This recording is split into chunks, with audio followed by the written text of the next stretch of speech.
por exemplo, a língua vulgar, a forma de falar das pessoas popular, vulgar no sentido popular, tá bom?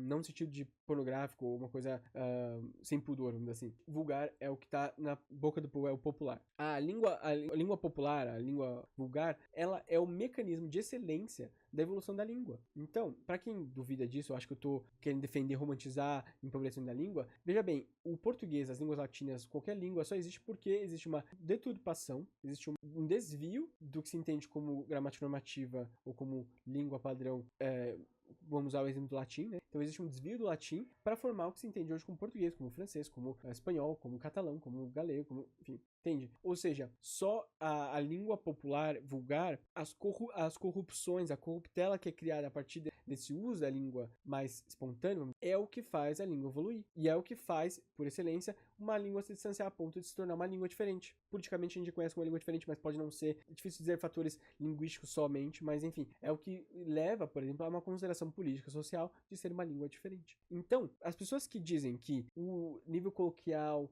informal da língua é o que empobrece a língua, essa pessoa está caindo num erro básico da linguística, que é essa fala espontânea. Eu não quero dizer que isso não tem que se ensinar. A gente não tem que ensinar isso na escola porque isso não se ensina, as pessoas sabem, isso é a fala delas. Então, não faz sentido ensinar na escola uma coisa que as pessoas já sabem. Eu só estou dizendo que essa fala sempre tem que existir, ela sempre existiu porque é ela que move a língua, ela que faz a inovação da língua. A gramática prescritiva, ela não move a língua, ela congela a língua. A gramática prescritiva diz, não faça isso, não faça aquilo, faça só isso. E como que isso faz a língua evoluir? Não faz. Então, as pessoas que se incomodam com a existência e o uso da fala informal e coloquial, quando nem é necessário usar a fala normativa, por exemplo, elas não entendem esse processo da própria língua, né?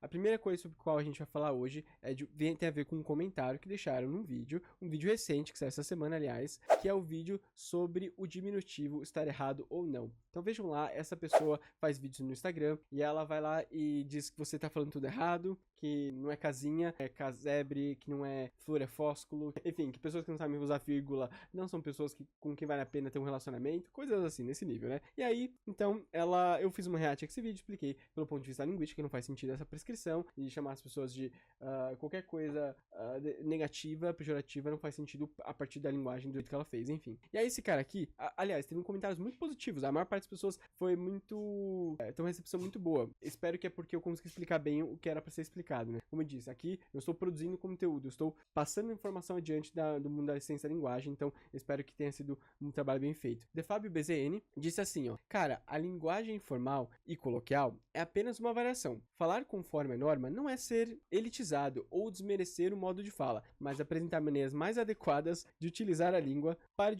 de romantizar o empobrecimento da nossa língua. Muito legal esse comentário, porque esse comentário eu recebo o tempo todo. Ou, muitas vezes, que fala exatamente sobre essa questão de estamos empobrecendo a língua, que vocês linguistas querem colocar a língua no patamar da língua coloquial, vocês que são contra as pessoas pensarem, vocês não querem que as pessoas pensam. Que, aliás, é um comentário muito difundido para qualquer pessoa progressista. As pessoas acham que uma defesa de uma identificação linguística da pessoa sem sofrer estigma, sem sofrer ataques, é falar que a pessoa tem que ser burra. E como se ela fosse burra a priori, né? Como o fato dela ter a forma de falar que ela tem já fosse uma estupidez, uma coisa assim. Enfim, vamos falar sobre isso, vamos falar sobre mais detalhes. Primeiro, a gente tem que estabelecer muito claramente o que é norma culta, norma padrão, o que é informal, coloquial e o que é gramática normativa. Porque acho que esses termos se confundem, mas não porque as pessoas não sabem ou elas não têm conhecimento dessas coisas. É porque realmente se confunde até mesmo nas prescrições. Então, a gente vai ver em vários livros didáticos e várias instruções os termos norma culta, norma padrão e às vezes com sentidos diferentes. Vamos elucidar um pouco essa história, saber o que é isso. Primeira coisa, gramática normativa, que é o que o pessoal normalmente quer dizer quando eles falam norma culta, norma padrão, significa simplesmente uma norma, uma prescrição. Prescrição significa assim, você tem que fazer assim, sim ou sim. Não importa onde você vem, o que você fala, você tem que usar essa norma. Essa prescrição é gramatical. Essa prescrição, ela tem a ver com a modalidade escrita da língua. Ponto. Então, gramática normativa tem a ver com modalidade escrita da língua. Não tem nada a ver com fala. Não tem a ver com fala. Então, quando essas pessoas, para começar, entram na internet para falar que as pessoas não falam bem porque elas não seguem a prescrição gramatical que está nos livros, por exemplo, a gramática normativa que a gente chama, ela tá errada, porque as pessoas não têm que falar dessa forma. Pelo menos assim, na oralidade, quando elas não seguem na oralidade. Elas têm que seguir nos textos oficiais quando for exigido o uso da gramática normativa, tá? Então, o primeiro ponto de diferença é: não existe fala de acordo ou seguindo os parâmetros da gramática normativa dos livros, porque ela não versa sobre a modalidade oral da fala. Isso é muito importante, porque até professores ensinam isso como se a pessoa tivesse que falar de uma certa forma. Não tem, perceba? Nem tô falando dos contextos de escrita diferentes. Estou começando primeiro pelo básico, que é: não é uma modalidade, não fala sobre a modalidade da fala oral, só escrita. E, além disso, ela é baseada na tradição literária. Então, essa gramática normativa, ela versa sobre a modalidade escrita da fala com base na tradição literária da língua portuguesa, que sofre influência também de Portugal, mas principalmente a língua portuguesa feita no Brasil, a partir do que se considera a produção literária no Brasil, tá bom? Tirando da frente a gramática normativa, que é prescrita para escrita, para modalidade escrita da língua, e que tem a ver com segue uma tradição literária produzida no Brasil, também fora, enfim, na língua portuguesa. Depois disso, nós temos o conceito de norma culta. E aí, norma culta, a gente tem duas possibilidades, aí começam as confusões. Nós temos uma possibilidade que é o senso comum, que seria sinônimo de gramática normativa. Então, as pessoas dizem que tem que seguir a norma culta, eu gosto da norma culta, tem que usar a norma culta como um sinônimo de gramática normativa. Então, dizer que a norma culta é igual à prescrição na modalidade escrita da língua, com a tradição literária, tudo que a gente falou, mas com os nomes de norma culta. Isso é um sentido, um significado, uma acepção que está difundida por aí, que é, vamos dizer assim, senso comum. Já, por exemplo, algumas outras formas de definir essa norma culta que eu acho melhor, por exemplo, que é, por exemplo, do projeto NURC. Tem aqui um dos livros da coleção que eu tava lendo aqui. É um dos livros da coleção, tem vários livros, são esses coloridinhos aqui. Enfim, tá atrás de outro livro, mas enfim. Esse projeto, NURC, ele chama... É o projeto da Norma Urbana Culta, que foi um projeto, acho que foi na década de 60, 70, que aí ele teve o objetivo de observar, analisar como que era falado o português pelas camadas cultas de algumas capitais. Eles elegeram algumas capitais, se não me engano, 5 capitais. E aí, então, as pessoas que têm uma escolarização formal alta, diga assim, ensino superior, enfim, profissões que talvez estimulam o estudo, etc. Essas pessoas, e também capitais, né, urbanas, essas pessoas seriam analisadas para tentar determinar o que é, então, essa norma urbana culta, que é o que a gente chamaria. Então, tem duas acepções aqui. Tem a primeira, que é o senso comum, que seria basicamente a gramática normativa, que é o que se ensina na escola como prescrição, e também a norma culta como a ideia de as camadas cultas é o português falado pelas camadas cultas da sociedade. Então, se eu fiz o ensino superior, eu moro numa capital urbanizada, uma capital urbana, né, como São Paulo, Rio de Janeiro, Porto Alegre. Eu não lembro agora quais foram as que eles analisaram, mas enfim, qualquer capital urbana, foram 5, eu acho. Capital urbana, se eu tô nesse quadro, a minha fala seria considerada para esse projeto, até mesmo em contextos informais. Então, a ideia era perceber qual que é a fala do português brasileiro nessas camadas cultas, até mesmo quando elas não estão num momento de vigia de fala, né? Como a gente viu no corte ali que eu falei do podcast, a gente tem alguns momentos, principalmente quando a gente está exposto a público, ao escrutínio do público, a gente vigia mais a fala, a gente tenta controlar melhor algumas expressões, e aí pode aparecer coisas que não são muito naturais, são vigiadas, né? A pessoa vai se policiar ali. Até casos de hipercorreção também, pode falar sobre os casos de hipercorreção. E por fim, dois últimos termos, que é a norma padrão. Então a gente falou da norma culta, e agora tem a norma padrão, que também poderia ter dois significados, uma confusão ali entre dois significados. Eu particularmente gostaria de pensar a norma padrão como o português que se fala de forma padrão em todo o território, ou quais são as formas padrão do português falado de forma comum entre os estados, as regiões brasileiras. Essa seria uma dos sentidos, mas a gente não usa dessa forma, né? A gente usa mais no sentido da gramática normativa que a gente estava falando. Então, norma culta, norma padrão, elas são muitas vezes confundidas com gramática normativa. Isso não é um conflito assim de fato de conhecimento ou entendimento, é que realmente se escreve em muitos lugares, até documentos oficiais, como a mesma coisa. Então fala, tem que seguir a modalidade da norma culta da língua utilizando o português padrão, coisa assim. Se fosse o português padrão, na minha acepção deveria ser, no meu conceito, deveria ser um português falado por muitas pessoas. Enfim, não só uma camada, não só a gramática prescritiva que não é falada, ela é só escrita por o que a gente falou, né, modalidade escrita. Mas muitas vezes essa norma padrão, norma culta, ela é usada em contexto da modalidade escrita, né? E a fala coloquial informal, que seria uma fala não vigiada, uma fala livre de tensões. Então eu não estou tenso, eu estou tranquilo para falar da forma com que eu falaria de forma espontânea, vamos por assim, né? Uma forma espontânea e que é usada em contextos mais informais. A gente falou aqui sobre esse comentário, sobre várias definições que são confundidas quando as pessoas querem falar sobre esse tema. Elas falam sobre norma culta, norma padrão, gramática normativa, fala coloquial, enfim, de uma forma que não tem muito rigor. É importante ter esse rigor para a gente poder determinar algumas coisinhas, né? E lembrando que dessas variedades que a gente falou até agora, ou dessas classificações ou possíveis formas de falar o português, escrever o português ou falar o português, a única forma, ou o único contexto em que a língua realmente evolui é na fala informal. Então, a fala culta, as pessoas que têm escolaridade e falam, pode manifestar e manifesta, sim, algumas inovações da língua, mas a modalidade, talvez, da língua por excelência, que é responsável pela evolução da língua, mais rápida, mais dinâmica, né? Ela é a fala coloquial e informal. Aliás, eu vou dar um exemplo disso, mas o latim evoluiu exatamente dessa forma, né?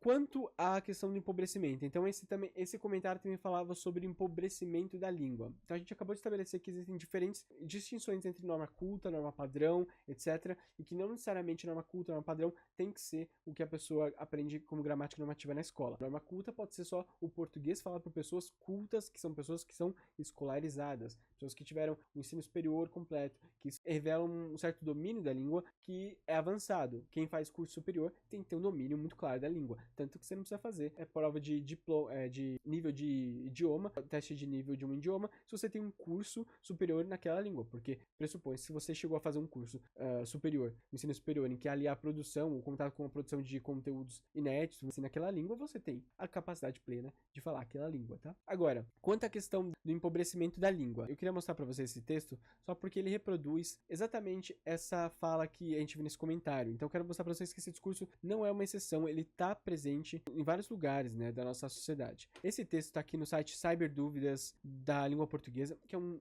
site que eu recomendo muito, porque ele é respondido normalmente por pessoas da área, então são respostas técnicas, a maior parte, apesar de eu estar em desacordo e não concordar com quase nada que eu leio nesse texto aqui, eu consigo justificar por causa disso, é uma divergência profissional, desse Aldo Bizocchi, não sei. Enfim, apesar disso, as perguntas, tem um fórum de perguntas, e é muito legal, então sempre que vocês tiverem uma dúvida de português, eu recomendo vocês escreverem a dúvida de português no Google e colocar cyberdúvidas. Se jogar pra cá, normalmente tem respostas muito mais completas e com referências, tá? Então, recomendo usar o cyberdúvidas. Enfim, nesse texto aqui, ele fala sobre essa norma coloquial, norma padrão, como é em outras línguas, ele dá vários exemplos sobre isso, mas o que mais me incomoda é alguns discursos como que reproduzem o que a gente vê naquele comentário da pessoa ali, que é sobre, por exemplo, essa aqui, ó.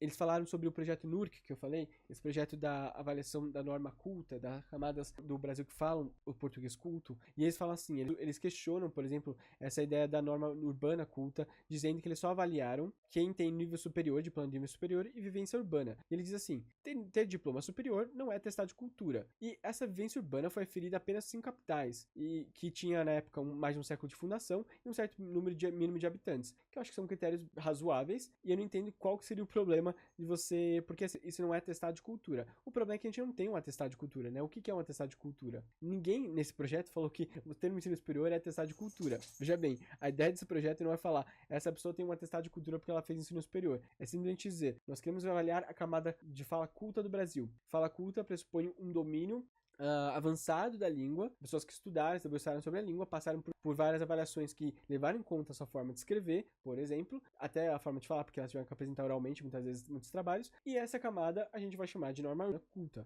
Eu acho bem razoável. Eles falaram, só usaram 5 capitais. Tudo bem, acho que é um critério, podia aumentar e fazer o projeto para outras capitais, mas eu acho difícil, enfim, contra-argumentar contra esses critérios. E aí no final ele diz aqui, ele dá um exemplo de várias línguas que são super descabidos, a gente pode entrar em detalhes depois, mas e ele chega no final e diz assim, ó, apesar de todos esses exemplos, a gramática dessas línguas seguem firmes e fortes, ou seja, o alemão, o espanhol, o francês, o inglês, eles têm várias formas de falar, mas que não escrevem dessa forma, e eles seguem firme e forte, sem questionamento por parte de linguistas progressistas, me acusando aqui, né, que rebaixando a norma ao padrão coloquial promove o não progresso e sim um retrocesso em termos de cultura e civilização, que é um termo de espantalho, né, ou seja, se de forma, assim, civilizacional, ou seja, a nossa civilização sofre regresso, retrocesso cultural, é falar que, por exemplo, pessoas que usam a forma coloquial, que são todas as pessoas, todos os falantes de uma língua usam a modalidade informal em algum momento sua vida, elas usam o momento coloquial, porque elas não falam o tempo todo de forma vigiada, como a gente já falou sobre isso. Então, falando que as pessoas não têm cultura, sendo que como Adriano acabou de colocar aqui, a cultura está muito presente na forma vulgar, assim, vulgar no sentido popular de convivência. Então, a cultura popular, na verdade, é uma efervescência de cultura, e que ela muitas vezes é tolhida, ela é apagada pela norma, pela prescrição, que não reconhece como legítima essas manifestações, tanto linguísticas quanto culturais, de outras formas das culturas populares. Então, é ridículo esse texto aqui, e além disso, ele diz assim, rebaixando a norma ao padrão coloquial. De novo, ele mesmo reconheceu aqui que não se rebaixa, não se quer buscar rebaixar, né, como se fosse um negativo, um demérito, né? Não se quer igualar ou colocar como equivalentes a gramática normativa que a gente falou, a norma culta e a norma coloquial. A ideia é a gente questionar o que se entende como norma padrão do Brasil, o que se entende como norma culta, e será que essa gramática normativa até tem a ver com essa norma culta? Porque se vocês lerem qualquer livro dessa coleção do NURC, desse projeto da norma urbana culta, vocês vão perceber que a maior conclusão deles, e falam bem no começo já, a conclusão deles é que a camada culta tem uma forma de falar muito mais próximo do coloquial, na sua informalidade, entrevistas que não tem uma vigília da fala muito grande, do que se esperava. Ou seja, então essa própria camada culta, na verdade, eles falam com um português mais próximo do coloquial, mas eles não deixam de ser uma camada culta, percebam? Porque essa gramática normativa não é falada por ninguém. Ela só é feita para se escrever de uma certa forma. E a gente pode questionar, e é o que eu questiono, que é por que se insiste tanto em usar uma gramática normativa tão distante até do que a própria camada culta do Brasil usa. Então, será que não dá pra gente revisar o que é essa gramática normativa, repensando quais são os padrões de português, padrões de no sentido que deve ser padronizado para todo o Brasil? O que eu tô dizendo é, a gente quer revisar, o que os linguistas progressistas pensam é em revisar o que se entende como gramática normativa. Vamos lá. Gramática normativa é só para ser escrita, tá? E ninguém tá falando que a gente tem que falar dessa forma. Mas será que a gente tem que seguir tanto a tradição literária? Por exemplo, o caso da Encles e da Procles. Eu vou usar esse caso porque eu acho que é um caso muito... Eu sempre uso, mas eu gosto muito, aliás, até meu foco de estudo atualmente, então é o caso que eu acabo usando de exemplo sempre. Mas, por exemplo, a ênclise, teoricamente, na gramática normativa, é o padrão. O padrão do português na gramática normativa é a ênclise. E só alguns casos que a próclise aceita. O problema é que na fala do brasileiro, a prosódia, o ritmo da fala, impele e obriga o uso da próclise. Ou seja, a forma como que o nosso português é enunciado é muito diferente do português europeu e que nos obriga, nós acomodamos o ritmo da fala com o uso da próclise, que deveria ser o critério original do uso ou não da próclise, a ênclise da próclise. E eu falo isso em outro vídeo, sobre qual que é o critério para dizer se tem que vir antes ou depois do verbo o pronome. Me dá ou dá-me, né? O critério deveria ser a prosódia, o ritmo. Porque para nós falar, por exemplo, dá-me, é diferente de me dá. Olha como eu começo com fraco e vou pro forte, e dá-me eu começo do forte e vou pro fraco. Isso muda totalmente a inflexão da fala do português brasileiro. Não é português brasileiro falar dessa forma. Então, por que a gramática normativa tem que colocar como obrigatório o uso da ênclise? Sendo que ela poderia colocar o uso da próclise como o padrão do brasileiro e ainda ser um padrão formal que tem que ser ensinado nas escolas. Ou a ênclise ser a exceção dos casos. A ênclise ser os casos de exceção, como expressões tabu, como dane-se, enfim, coisas assim. Por exemplo, se alguém acha isso um absurdo, o espanhol é uma língua proclítica. E não tem ninguém acha que é inculto. Aliás, Cervantes escrevia com próclise, vamos dizer assim, e não tem problema nenhum, porque eles têm dois casos ali de ênclise que funcionam, que é o gerúndio, que é opcional, e no infinitivo. Por que o português não pode, o brasileiro não pode aceitar a próclise que é típica da nossa fala e que, de novo, a gente tá falando de adotar tudo que é coloquial, mas é uma coisa que não tem debate em qualquer parte do Brasil, o padrão é próclise. Qualquer parte do Brasil. Isso não é a nível coloquial, até nível culto, nessas camadas cultas. E esse projeto, vocês podem dar uma olhada, ele também revela isso, que as camadas cultas do Brasil, elas usam a próclise, porque isso é nosso brasileiro, tipicamente é isso, entende? O português brasileiro. Ou, por exemplo, por que nós aprendemos como uma das pessoas do discurso voz, sendo que não existe voz no Brasil? Não existe. Em Portugal, sim, existe em alguns contextos específicos. Eu tive professores que falavam com voz, mas no Brasil não existe, em lugar nenhum do Brasil. Então, por que a gramática normativa tem que dizer que a segunda pessoa do plural tem que ser o voz? E aprender uma conjugação que não existe no Brasil. Percebam que não faz sentido, é pura e simplesmente uma tradição que não faz sentido no contexto português brasileiro. E as pessoas dizem, por que os brasileiros não sabem seguir a gramática normativa? Por que tão difícil? Por que português é tão difícil? Porque as pessoas odeiam estudar português na escola. Porque não tem nada a ver nem com as camadas cultas, nem com as camadas que estudam a língua pro nível de ensino superior. é muito diferente, é muito descolado da realidade. E aí, para mim, um questionamento válido é por que não se muda a gramática normativa, né? Essa é a ideia. E essa ideia de empobrecimento da língua, eu sempre digo que, assim, que não existe nenhum processo que empobrece uma língua, com exceção do estrangeirismo e alguns casos específicos. Eu vou dar um exemplo de um caso de estrangeirismo que empobrece a língua. Mas, de forma geral, não existe empobrecimento da língua. Nenhuma língua fica pobre, porque a língua muda. E eu vou explicar o porquê com alguns exemplos. Mas, por exemplo, a língua vulgar, a forma de falar das pessoas popular, vulgar no sentido popular, tá bom? Não no sentido de pornográfico ou uma coisa sem pudor, vamos dizer assim. Vulgar é o que tá na boca do povo, é o popular. A língua popular, a língua vulgar, ela é o mecanismo de excelência da evolução da língua. Então, para quem duvida disso, eu acho que eu tô querendo defender, romantizar o empobrecimento da língua. Veja bem, o português, as línguas latinas, qualquer língua só existe porque existe uma deturpação, existe um desvio do que se entende como gramática normativa ou como língua padrão, vamos usar o exemplo do latim, né? Então existe um desvio do latim para formar o que se entende hoje como português, como francês, como espanhol, como catalão, como galego, como, enfim, entende? Ou seja, só a língua popular, vulgar, as corrupções, a corruptela que é criada a partir desse uso da língua mais espontâneo, é o que faz a língua evoluir. E é o que faz, por excelência, uma língua se distanciar a ponto de se tornar uma língua diferente. Politicamente a gente conhece uma língua diferente, mas pode não ser. É difícil dizer fatores linguísticos somente, mas enfim, é o que leva, por exemplo, a uma consideração política, social de ser uma língua diferente. Então, as pessoas que dizem que o nível coloquial, informal da língua é o que empobrece a língua, essa pessoa está caindo num erro básico da linguística, que é essa fala espontânea.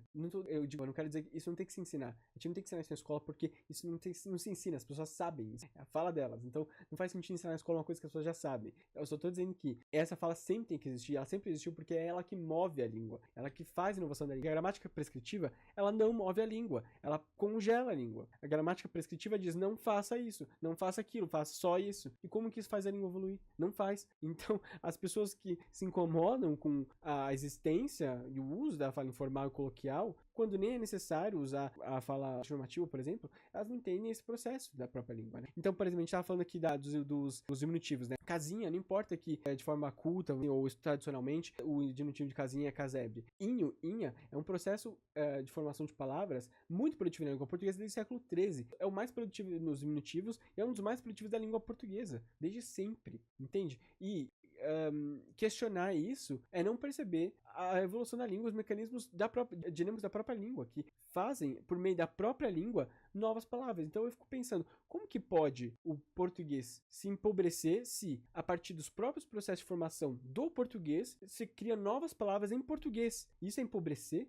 É enriquecer a língua, né? Ou seja, quando por esses mecanismos se cria mais formas de falar, você está enriquecendo a língua, você está dando mais possibilidades linguísticas na língua, né? E que não tem nada a ver com empobrecer a língua. Até, por exemplo, muitas palavras novas que entraram no português, eu até peguei aqui uma definição do dicionário Dício, não sei se vocês conhecem o Dício, mas é bem comum na internet, ele é um dicionário online, né? O dicionário Dício, ele publicou algumas palavras que entraram no dicionário recentemente. De novo, o dicionário é muito arbitrário, até tem divergência entre os dicionários. Vou explicar aqui o critério deles, por exemplo. O dicionário Dício colocou assim, como que as palavras entram no dicionário? Eles dizem aqui, os lexicógrafos, autores dos dicionários, são responsáveis por analisar o uso de uma palavra nova e o seu funcionamento em diversos setores da sociedade. Então, veja bem, eu até falo no podcast lá, quando a gente estava lá, o dicionário não é uma validação do que você pode falar ou não, porque ao contrário, os lexicógrafos, os autores dos dicionários, eles veem o que já está sendo dito na fala, na língua, para depois implementar essa palavra. Então, as pessoas que, como aquela mulher que a gente analisou outra vez,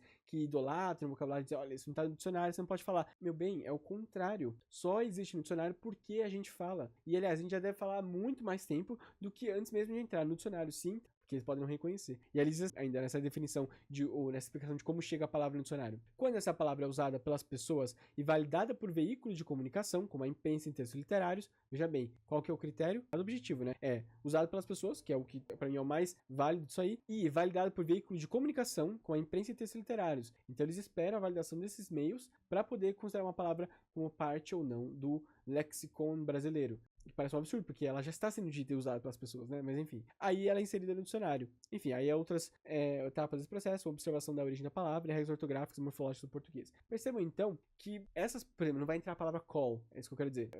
Enfim, por ser só um empréstimo linguístico sem adaptação à língua portuguesa, enfim, etc. Mas enfim, percebam que então o dicionário não é uma validação do que as pessoas falam, ou não deveria ser, porque as pessoas já falam para o dicionário avaliar então se vai usar ou não, independente de critérios como uso nas mídias e nos textos literários. Isso não pode ser o nosso critério do que pode ou não falar uma língua, o que deve ser bom falar numa língua ou não. Também, então, algumas palavras que entraram no léxico brasileiro, aqui reconhecido pela Academia Brasileira de Letras. Eu tô bem na frente, mas se vocês virem aqui, aqui, eu tava bem na frente, agora dá pra ver. Então, essas palavras são reconhecidas pela Academia Brasileira de Letras. É o órgão máximo de reconhecimento da língua brasileira, né? Vamos dizer assim, do português brasileiro, né? Veja bem, a palavra vestível, uma pessoa diria, que absurdo, é uma palavra horrível, feia, ai, que nojo, não deveria existir. Ela está reconhecida aqui porque ela já está sendo usada, ela já existe essa língua. Você gosta dela, você quer colocar no dicionário ou não, ela já existe. E veja bem, ela é formada a partir de um contexto muito específico, né? Veja bem que como a língua ela responde de forma muito intuitiva. Aí você vai falar que isso aqui é empobrecimento, né? Gente, eu não consigo entender, enfim. Só que ele tá querendo entrar.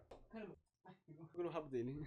Enfim, tá bem, né, filho? Então vejam bem essa palavra, por exemplo, aqui, que é a palavra vestível. Ela é uma palavra que foi reconhecida por um contexto muito específico, que é a evolução da tecnologia. Então, aparelhos que a gente chama de wearables, né? Aparelhos que a tecnologia pode ser vestida, ela criou a necessidade de um termo como vestível. Então, tecnologia vestível, moda vestível não, enfim. Tecnologia vestível é a única palavra que eu consegui pensar, mas vocês conseguiram entender a ideia. Então, isso enriquece a língua, porque nos dá mais possibilidades de expressão e a partir de processos da própria língua portuguesa. Processo de formação de palavra por sufixação aqui, tranquilamente. E aqui também uma mudança de classe gramatical também, né? Uma coisa vestível agora virou um adjetivo que vem do verbo vestir, que era um verbo, né? Então, muito interessante. Outra palavra que entrou no dicionário, ressignificar, que é um processo puramente dentro do português, que enriquece a língua. Ou seja, a gente criou uma nova forma, a partir do mesmo radical, que é o ato de ressignificar, por prefixação aqui nesse caso. O re, de outra vez, né? De uma reanálise, vamos dizer assim, né? Uma análise a partir de outras lentes de um mesmo objeto. E tem um sentido bem específico, né? A gente não fala ressignificar quando a gente, por exemplo, quer superar padrões comportamentais, psíquicos, estéticos, morais, ideológicos, estabelecidos pela tradição ou pela experiência do indivíduo no grupo social. Uma palavra muito interessante. Essa aqui eu achei maravilhosa. Caminhabilidade. Vamos dizer que isso aqui não é português brasileiro, no seu core, né? na sua essência, né? Assim, já criando palavras a partir do processo do próprio português brasileiro, né? Caminhabilidade. Algo possível de ser um ambiente adequado próprio para o deslocamento a pé, sabe? Então, ou seja, a gente tem que reavaliar a caminhabilidade de São Paulo, é um exemplo, né? Ou a caminhabilidade de Brasília, uma cidade feita para carro, basicamente, entendeu? Então, o que eu quero dizer, esses processos, eles não estão no dicionário primeiro para as pessoas usarem. O dicionário não cria palavra, fala assim, olha, gente, agora criamos a palavra caminhabilidade, podem usar. As pessoas já usam. As pessoas já fizeram essa palavra, já criaram esses conceitos. Claro, ressignificar caminhabilidade pode até ter a ver com o português culto, né? A gente tá falando de palavras com termos mais técnicos, mais vestível, não necessariamente, né? Enfim, e são processos que acontecem na língua e o dicionário só vai reconhecer ou não, e não importa se ele reconhece ou não. Essa é a questão, não importa, porque vai continuar existindo na língua portuguesa, certo? Vocês acabaram de ver meu gatinho entrando aqui. Ele já se acomodou agora no meu colo. E um último caso que eu queria lembrar vocês, ou falar com vocês, dois casos na verdade. Eu queria falar do estrangeirismo que pode empobrecer, né? Mas antes disso, só algumas mudanças que também tem a ver com a mudança linguística e evolução da língua. Olha só, por exemplo, o rotacismo, que é quando a gente faz a troca basicamente entre L e R, mas não só isso, é outras sibilantes também, mas principalmente entre L e R. Por exemplo, falar alguma coisa como brusa, né, flor, e algumas pessoas podem achar um absurdo, mas veja bem, essas mudanças têm a evolução do latim. Ou vocês acham uma coincidência que em espanhol se fala blanco e em português fala branco, porque no latim é blanco, era com L. E essa corrupção da palavra por meio do rotacismo, que é um dos processos de evolução da língua, a palavra ficou branco em português. E por que hoje branco é uma coisa aceita e brusa parece uma pessoa analfabeta, ou uma pessoa burra, vamos dizer assim, como é tratado normalmente? Eu não tô falando que a gente tem que aceitar qualquer mudança imediata, mas quero dizer assim, não dá pra estigmatizar e diminuir pessoas que falam brusa ao invés de blusa, porque ela faz o mesmo processo que passou blanco e branco. Ou por exemplo, prazer, e vem do latim placere, não sei como pronuncia, mas que até no espanhol tem placer, né? Então assim, vem com L, geralmente. E depois, por corrupção, passa pro R, que é a mesma coisa que fala blusa, brusa. Daqui a 50 anos, 100 anos, se as pessoas dizerem brusa, porque aí virou um processo generalizado, é que hoje em dia, com a instituição acadêmica, instituições formais de ensino, dificilmente esse processo tem mais resistência para ele se concretizar, mas pode acontecer também. Então não é uma coisa absurda, né?